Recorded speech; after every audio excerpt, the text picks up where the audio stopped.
ओम नमो भगवते वासुदेव।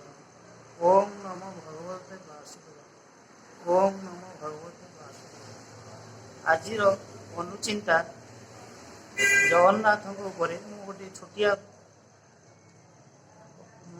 पद कविताटी उपस्थापन करुच्ची। आपण शुणु से कविताटी केते सुंदर आपन को लगुच आप मतामत दिए।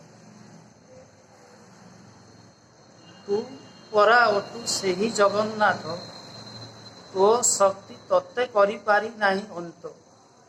मानव शरीर धारी घर करी अचु तपोवन रे तुरी।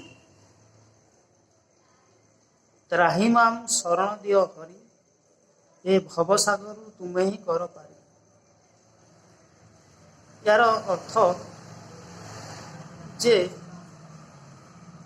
प्रभु जगन्नाथ सृष्टि जेते शक्ति स्थापन करिसेंती से शक्ति से ही निजे अंत करि पारिबे नाही किंबा ताकू अंत करिवार भी केही शून्य महीमंडल जन्म ही ना। प्रभु जगन्नाथ द्वारा जेते सृष्टि आपण भूमंडल रे जेते सृष्टि जीव जंतु पहाड़ तो आरंभ करी आपणकर जल सबू मानकर वायु कहीं से भी व्यक्ति सृष्टि ना दे जे प्रभु जगन्नाथ से सबू जिनटी को रोकिपारे।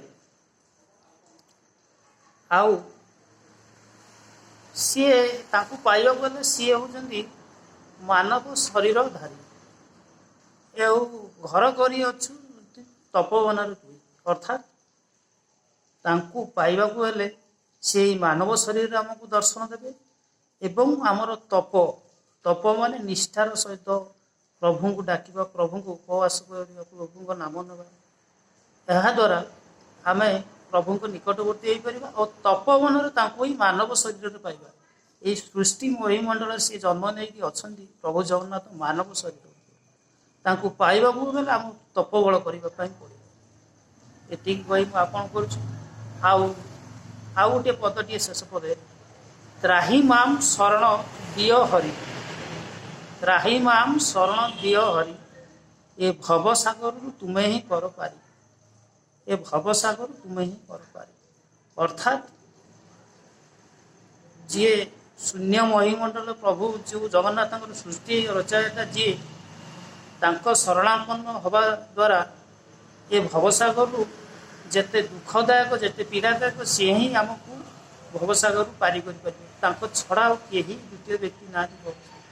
तेणु प्रभु जगन्नाथ नाम सदाचार तुंडरे नहीं नाम जपिबा दरकार और प्रभु जगन्नाथ जेकोसी जगार आपणकर थाउ जगन्नाथ मंदिर आपण 5 मिनिट भी समय जिते भी पाँच से जगन्नाथ मंदिर को जाए थरटी हे प्रभु नारायण हे प्रभु जगन्नाथ तुम्हें ही रक्षा करे तुम्हें ही सब शक्ति एति डाक आप प्रार्थना करते निश्चित मंगलमय हम से राज्यर मंगलमय हम से ग्रामर भी मंगलमय हम पृथ्वीवासी भी मंगलमय हम।